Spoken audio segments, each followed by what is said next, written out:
De La Rosa ginawang bata si Franz Castro sa tanong kung dapat nga bang kasuhan si dating Pangulong Rodrigo Roa Duterte. Eto, panoorin nyo. Na pabor sa panukala, conditional naman ang tugon ni Senator De La Rosa. Dapat lang kasuhan si dating Presidente Duterte at long overdue na ito. Pati yung mga kasapakat niya at nag-utos sa pagpatay sa war on drugs. Libo-libo ang pinapatay ni Duterte pero wala pang napapanagot. Kaya kailangan talaga ng hustisya ng ating mga mamamayan. Sinasabi natin dito na dapat ay yung kaso na ito ay matagal na, pati na rin siguro. Senator De La Rosa? Ang sagot ko dyan is conditional, hybrid. Pwedeng yes, pwedeng no. Yes, in the sense na nobody is above the law. Kapag mayroon siyang nagawang kasalanan, kasuhan natin. Pero kung wala naman siyang nagawang kasalanan, huwag mo siyang kasuhan base doon sa kaso ng ibang tao. Because guilt is personal. Huwag po nating ipaangkin kay Pangulong Duterte yung kasalanan ng Ninja Cups. Kaya po, after 3 years na tapos na sa Pangulo, walang kaso. Meron ho naman kayo ngayong 15 seconds para mag-react po kay Senator De La Rosa. So, mismong siya, si President Duterte, ay umamin na pumatay siya ng tao. Kaya kailangan siyang kasuhan. At ito, sino ba yung nagdisenyo ng mga policy na ito? Siya rin at nag-cause ng pagpatay. Maging si Senator Duterte, Senator Bato ay dapat kasuhan. Ma'am, gigil na gigil kang kasuhan si Pangulong Duterte at ako ng mga kaso na hindi po kami maliling. Kumusta na po yung conviction mo sa kasong child trafficking? Ano na po nangyari? Bakit andyan ka pa? Hindi ka pa nakulong? Yun nga ang tanong ko, pakisagot lang. Kasi ang ordinaryong tao nagtatanong, porque congresswoman ka, hindi ka nakulong. Sila pag yung mga ordinaryong tao, kulong ka agad. Kung ito po ay nasa Kongreso, ay out of order ko po dahil wala siya sa tanong. Ang ginawa po natin na pagre-rescue, tama lang po yung ginawa ko na pagre-rescue sa mga teachers, sa mga bata na biktima ng mga harassment, intimidation at threat doon sa sinasabi ni Senator Bato na kaso. So kung sino mang mga teachers gagawin yon, yung ipagtanggol at sagipin yung ating mga teachers at mga estudyante. So tingin ko po ay walang mali doon sa ginawa po natin doon sa kaso. Now, Senator De La Rosa, may pagkakataon ho kayo na magtanong o mag-react pa rin sa posisyon po ni Representative Castro. 15 seconds po. Ano pong risk yun na pinagsasabi niya? Na yung mga parents ng mga bata mismo ay galit na galit sa kanya. Bakit ginamit niya yung mga kabataan para sa kanilang kapakanan? Walang risk yun nangyari doon. In fact, konbiktado ka sa kaso eh. There was no risk yun. Well, yung sinasabi naman po ng mga magulang na galit sa akin, ay ito ay gawa-gawa lang ito. Ito mga magulang na ito. So kung titignan natin yung mga magulang ng mga bata na talagang involved doon sa pag-aaral ng mga bata doon sa Lumad School, ay talagang nangihinayang sila doon sa pagsasara ng mga eskwelahan ng mga lumad dahil alam naman natin kulang talaga sa serbisyong pang-edukasyon ang mga lumad. So talagang sila ay hinayang na hinanay at sinisisi ang gobyernong Duterte. Si Ginoong Casino, bakit po kayo pabor? You have 30 seconds. Kailangan natin bumalik sa ICC dahil bulok ang sistema ng hustisya sa ating bansa at kailangang may ibang matatakbuhan ang mga biktima ng mga matitinding krimen sa ating bansa. Dito ho kasi sa ating bansa, double standards ang justice system eh. Kung mahirap ka, wala kang koneksyon, wala kang makukuhang hustisya, lalo na kapag ang katapat ang nambiktima sa iyo ay pulis, military o kaya mataas na opisyal ng gobyerno. Mabuti na lang ako nakasuhan si General Bato at si President Duterte, at least kahit papaano may natakbuhan yung mga biktima ng EJ case. Ipapaliwanag naman ni Colonel Kerubin kung bakit siya kontra sa muling pagsali ng Pilipinas sa ICC. Meron din po kayong 30 seconds. Hindi ako sang-ayon dahil umalis na tayo. Ba't pa tayo babalik? Isa pa, bakit tayo malilitis ng ibang ng banyaga? Magpapahusga ba tayo? Magpapalitis tayo sa mga banyaga? Ako nakulong ng 2 beses. sumali tayo, nasa proseso na yan. At ako naniniwala sa ating justice system. Kung ang kulang lang abogado, di magbigay tayo ng mga sapat na abogado para sa mga biktima. Ginoong Casino, you have 15 seconds. O ay naniniwala na ang hustisya para sa Pilipinas, pareho rin ang hustisya sa ibang bansa. No, di ba nakatakip nga ang mata ng hustisya? Kaya anong kinakatakot ng mga kinakasuhan sa ICC? Ang problema nga, hindi naman sila nakakasuhan dito dahil magkakasabwat ang mga gumagawa ng krimen at mga dapat mag-imbestiga. Colonel Kerubin, reaction niyo po. You have 30 seconds. Ganon din ang paninindigan ko. Ayaw ko na ang maghuhusga sa akin at maglilitis ng mga kasalanan ko isang banyaga. Colonel Kerubin, ngayon po naman, meron kayong oras para tanungin si Ginoong Casino, mag-react po sa sinabi niya kanina. You have 15 seconds. Yeah, anyway, kaibigan natin si Congressman Teddy Casino, ang tanong ko lang, hindi ba kayo naniniwala talaga sa hustisya natin? Alam niyo po, karanasan ng bawat mamamayan na talagang may double standard sa ating bansa. Tingnan na lang natin yung mga EJK victims. 6,000 yan, mahigit 7,000. At ilan lang ang nakasuhan ng mga pulis, ilan lang ang actually na-convict, 4 lang po yata. Dahil yung mismo nag-iimbestiga, ayaw mag-imbestiga. Yung mga piskal, ayaw mag-file ng kaso. Saan po tatakbo yung ating mga kababayan? Mabuti nga nandyan yung International Criminal Court para doon madinig at doon magkaroon ng hustisya yung ating mga kababayan. Maraming salamat po, Ginoong Teddy Casino at kay retired Colonel Ariel Kerubin. At dahil nabanggit po ang pangalan ni Senator Bato de la Rosa, hingin po natin ang kanyang komento sa sinabi ni Ginoong Casino. Since nabanggit ang pangalan ko, I just would like to react that the ICC is not all about justice. ICC is about control. They are not after justice, they are about controlling all the member nations of the ICC. Bakit? Nakita ko ito sa kaso natin sa Pilipinas, kung saan kahit na maganda yung pinalabas ng ating abogado sa Pilipinas na sagot. Sorry po, it's all the time we have. Sa Kamara may panukalang nagsusulong sa mandatory random drug testing sa lahat ng elected at appointed government officials. Pero inalmahan ito ng ilang mambabatas dahil labag daw ito sa konstitusyon, lalo't hindi ito kasama sa qualification sa mga tumatakbong kandidato. Ang tanong ng bayan, sinusuportahan mo ba o hindi ang panukalang dapat dumaan sa mandatory random drug testing ang mga elected at appointed official ng gobyerno? Mga kandidato, bumoto na ho kayo, yes or no?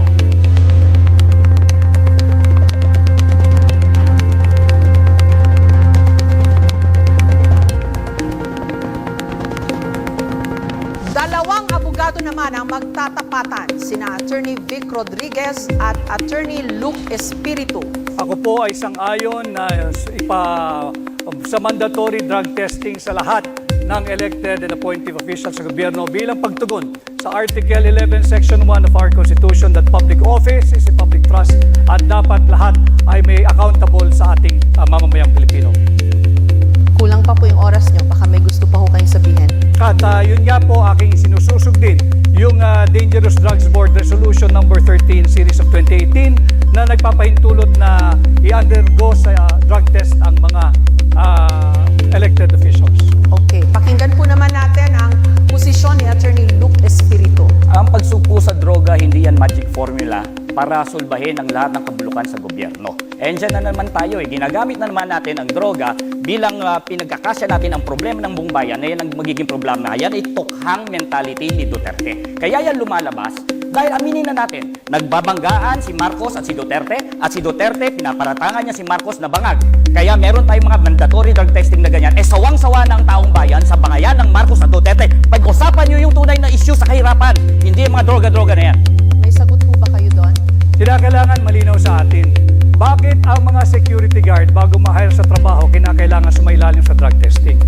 Ang pagiging opisyal ng gobyerno, ikaw ay humihipo ng pera ng mamamayang Pilipino. Higit na mataas dapat ang standard natin sa mga naglilingkod sa gobyerno. Attorney Espiritu. Bakit hindi tayo magkaroon ng competency test, integrity test, honesty test, at mahigit sa lahat, pro-masa test?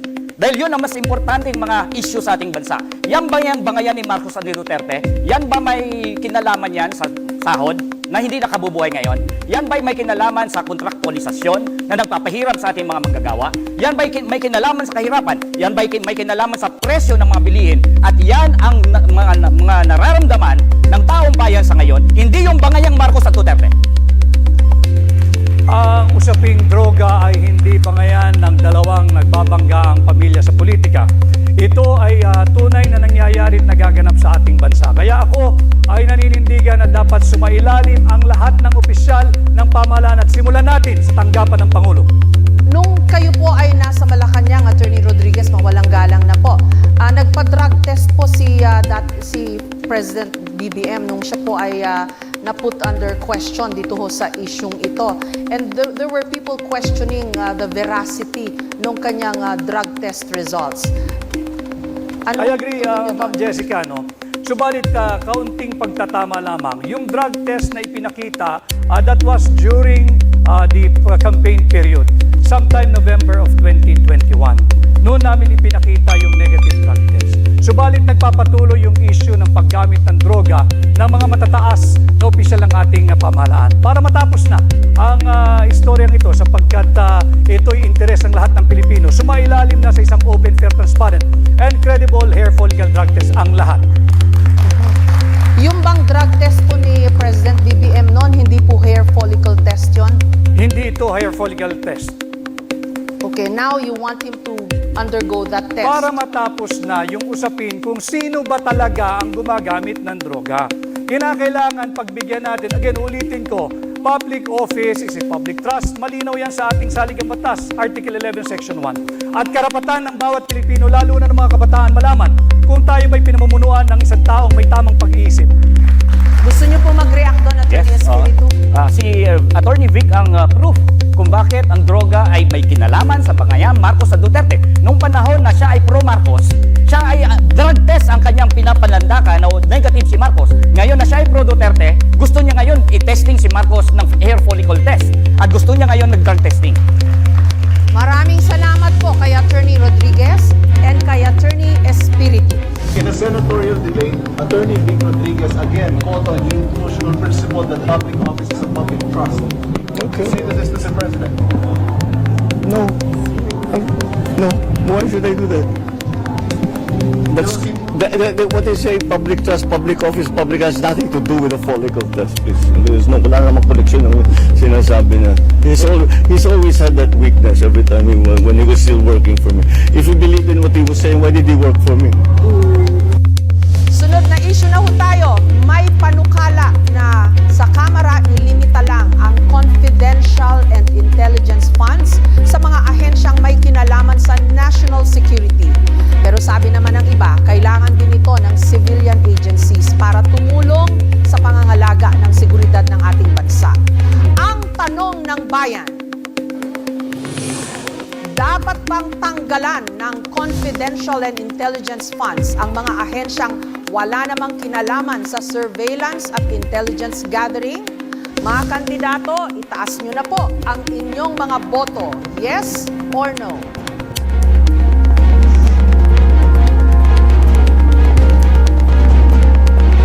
At para pagdebatehan ang issue, pabor si dating COA Commissioner Heidi Mendoza at kontra naman si Attorney Jimmy Bondo. Alamin natin kung bakit pabor si dating COA Commissioner Heidi Mendoza. You have 30 seconds po. Mga minamahal kong kababayan, napakinggan natin at napanood ang talakayan sa Kongreso kung paano ginamit ang intelligence funds. Rumampa si Mary Grace at 125 million inubos sa 11 araw. Sa gitna ng kahirapan, tumataas na gasolina, nagugutom at hindi nakakapasok ang mga dapat nasa eskwela. Bakit natin bibigyan ng confi funds ang mga ahensyang walang direct na mandato sa national security? Attorney Bondoc, you have 30 seconds naman po to explain your position or your vote. Ang sagot ko po dito ay hindi agad-agad. Nagkakaisa po tayo na talagang dapat labanan ng korupsyon Ngunit ako po ay naniniwala na ang lahat ng government agencies ay may kinalaman sa national security. Ang national security po ay hindi lang terorismo, komunismo, kundi kuminsan internal threats sa ahensya at sa mga empleyado nito. At ang COA po ay naglabas ng magandang circular 2015-01 na meron namang guidelines upang gastusin ang pondo na ito. Kaya hindi agad-agad. Reaction niyo po, Commissioner Mendoza, may circular daw ho. Salamat, Atty. Bondok, at nabanggit ang circular na ating pinagtulong-tulungan, pinaghirapan gawin, 2015-1. Malinaw po doon at sinasabi, hindi lahat entitled sa confidential funds, di ba? Ay kung ikaw ay Department of Education, ayaw ba namang nagawa na ng ibang sekretary na walang confi? Eh bakit ngayon meron? Attorney Bondok, ang inyong tugon, you have 30 seconds. Ang tanong ko lang po kay kagalang-galang po na Ma'am Heidi, ang bukod po sa Intel funds, meron pa po sa inyong karanasan na mga pondo na inaabuso ng mga ahensya? At kung meron po, dapat din po bang tanggalin ang lahat ng pondo na ito? Attorney or Bondok, dahil hindi po inaabuso? ito issue ng type of funds. Ito po ay issue ng type of audit. Iba po ang audit ng confidential funds dahil ito nga po ay cash advance at hindi po nakikita ang mga supporting documents. Maaari po ba ako mag-respond? Kasi ay, palagay ko oras ko pa po yun ano, at naputo lang po. Ano? Opo. Sige po. Ako po kasi ay naniniwala sa proseso at napakaganda po ng guidelines ninyo. Ang pinagkaiba lang po ng ating paniniwala ay naniniwala ako na ang gobyerno ay nasa linya ng kaayusan at kaguluhan. Kaya ang lahat po ng ahensya kahit papano ay may kinalaman sa national security. Lalo po akong gumagalang at naniniwala sa proseso. Bilang isang auditor na may 27 years na karanasan, ang audit po is about process and compliance with laws, rules, and regulation. Public funds is about transparency and accountability. Subalit hindi ako nag-agree na lahat ay may relasyon sa national security. Graduate po ako ng National Defense, medyo po napag-aralan namin yan, at tatayo po ako na kailangan pag-aralan sino ang entitled sa confidential intelligence funds. Maraming salamat sa dating COA Commissioner Mendoza at kay Attorney Bondok. Binuo ang Presidential Commission on Good Government o PCGG noong 1986 para bawiin o i-recover ang mga napatunayang ill-gotten wealth ng pamilya Marcos noong panahon ng martial law. Pero ngayon, may mga panukala na i-abolish ang ahensya at ilipat na lang ang powers nito sa Office of the Solicitor General. Pero may mga tutol sa panukalang ito. Ang tanong ng bayan, sang-ayon ba kayo o hindi sa abolition ng PCGG? Bumoto na po kayo mga kandidato, itaas po ang yes or no.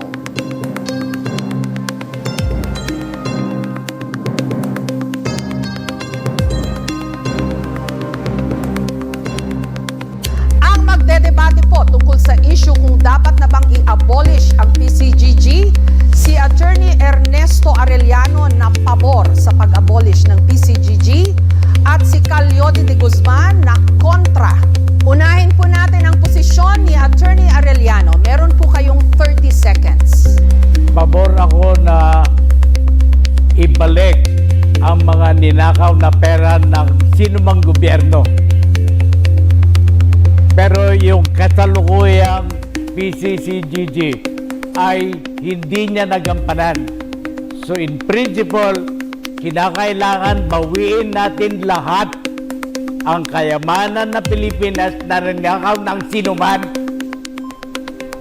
Pero kailangan natin effective yung committee na yan. Ginoong de Guzman. Hindi ako sang-ayon dahil may magandang performance yung mga nasa PCGG. Katunayan, sa nakalipas na mahabang panahon, halos nakabawi ng mahigit 164 billion pesos. Doon sa first 5-6 years niya, I think, nasa 64 billion ang kanyang nabawi. Hindi maliit na halaga yan. Kaya dapat i-maintain siya para higit pang mahabol ang mga iba pang mga nagnakaw sa kababayan ng mamayan dahil ang mga... Akala ko magkakampi tayo na bawiin lahat. Ano ang nangyari ng coconut levy? Ibinalik ba sa mga magsasaka? Hindi. Kaya yung principle na bawiin lahat ay dapat isang... Calyodi, meron po kayong 30 seconds naman. Kaya nga dapat hindi buwagin. Kaya kailangan dapat ituloy-tuloy yan dahil marami pang dapat bawiin.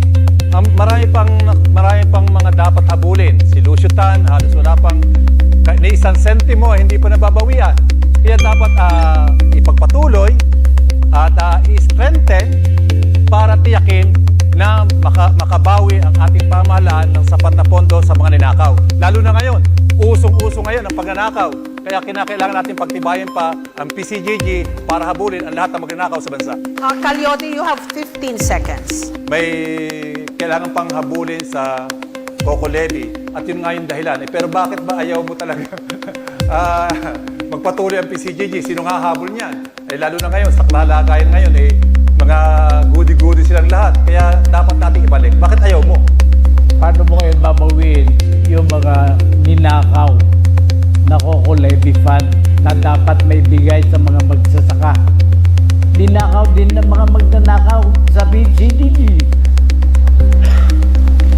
So kaya, lumikha tayo ng iba paraan.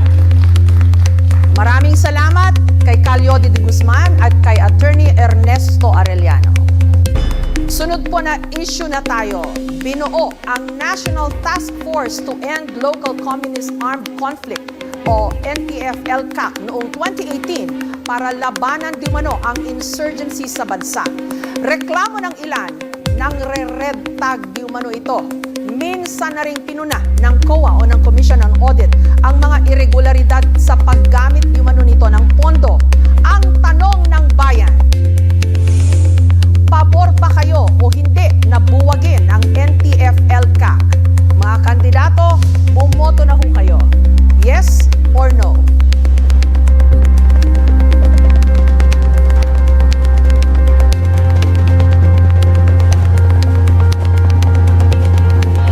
Ang pares na sasalang si Danilo Ramos na pabor sa panukala.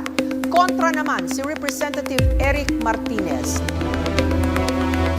Unahin po natin kung bakit pabor si Ginoong Ramos. You have 30 seconds po. Dapat buwagin ng NTF-ELCAC dahil number 1, human rights violator.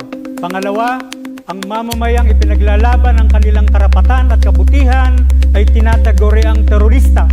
Katulad po ng inyong lingkod, 2 nakabonet, pinuntahan sa aming lugar, hinahanap ako dahil ako raw ay terorista. Kaya po dapat buwagin na, ang kinakailangan po ay igalang ang karapatang tao ng mamamayan. At ngayon naman si Representative Martinez. Ano pong inyong posisyon? Malinaw ang mandato ng NTF-ELCAC. It's buwagin ang mga armed conflict. Malinaw ang report. 88 out of 89 armed groups ang na-dismantle ng NTF-ELCAC since 2018. 4,800 plus na barangay na dating balwarte ng mga armed conflict groups na ito ang na-neutralize at wala na sa impluensya nila. We seek peace sa kanayunan, kapayapaan, hindi armed conflict. Ang accomplishment ng NTF-ELCAC ay Photoshop. Fake surrendery. Hindi po nalulutas ang problema sa kanayunan, sa halip tumitindi ang ligalig dahil sa militarisasyon sa kanayunan. I am one with you na igalang ang karapatan ng tao. Inasmuch yung red tagging should not be done indiscriminately. Ngunit mahalaga pa rin ang gampanin natin tungo sa kapayapaan. Armed conflict has no place in a society like our country. Bayaan natin gawin ang whole of government approach ng NTF-ELCAC and let the AFP do the talking para makorek yung problema na rin. Meron pa ho kayong chance sa Representative Martinez na magtanong o mag-react kay Ginoong Ramos. You have 15 seconds. Sa tagal po ng negosasyon, peace talks, 50 years on and off, nag-peace talks, ceasefire, ano po ang solusyon natin dito sa mga armed conflicts na to na nangyayari lalo sa kanayunan? Dapat lutasin ang ugat ng armadong labanan. Solusyonan ng kahirapan sa ating bayan, hindi militarisasyon. At pinakita po yan sa mahabang panahon. Ilang dekada na, mahigit 5, pero nananatili po. Dapat yung root cause ng armadong labanan. Kaya po mahalaga ituloy ang peace talks between GRP at NDAP.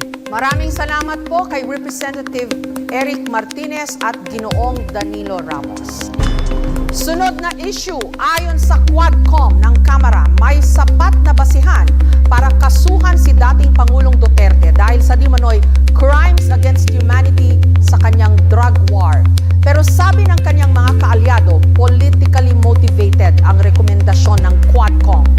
Ang tanong ng bayan, dapat bang sampahan ng kaso si dating Pangulong Duterte o hindi? Para sa lahat ng mga kandidato, itaas na po ninyo ang inyong mga boto, yes or no.